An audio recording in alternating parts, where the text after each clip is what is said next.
Christine Reyes matapang na pinakilala sa publiko ang kanyang non-showbiz boyfriend na si Gio Tingson.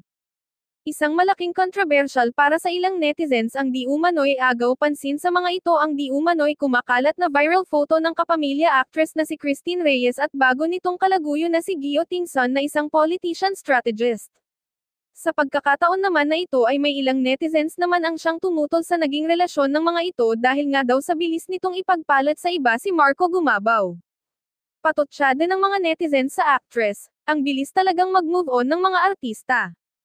Ayon naman sa source, ay baka nga daw na ito na ang hard launch ng relasyon nila Gio at Christine na isa sa naging campaign strategist ni Senator Bam Aquino noong 2025 midterm elections. Subalit sa kaalaman ng marami kasalukuyan daw nagtatrabaho si Gio bilang Head of Public Affairs ng Grab Philippines at dati ring chairperson ng National Youth Commission. Ngunit kapansin-pansin nga din sa Instagram account ni Gio ang mga latest photo nila ni Christine Reyes nang magkasama kung saan nagbabakasyon sa Hanoi, Vietnam.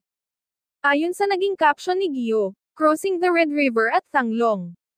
Reaksyon ng mga netizens, mukhang nakatagpo na nga ng bonggang kapalit ni Marco ang aktres matapos silang maghiwalay ilang buwan na ngayon ang nakararaan. Kaya naman sa pagkakataon na ito ay umani naman ng samat-saring kumanto at reaksyon dito ang mga netizens at patuloy nga nila itong binatikos. IG official na yarn. Ano ta relaunching? Pag-ibig na talaga yan. Blumang kaha. Bilis-bilis naman makamove on ni Ateng.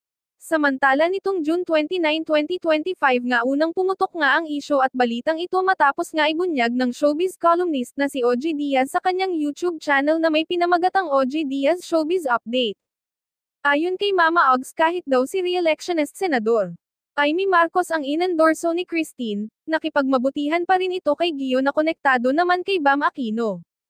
Ilang beses na raw kasing naispatan na magkasama ang dalawa sa mga events. Say ni OG, "Feeling ko naka-move on na si Christine."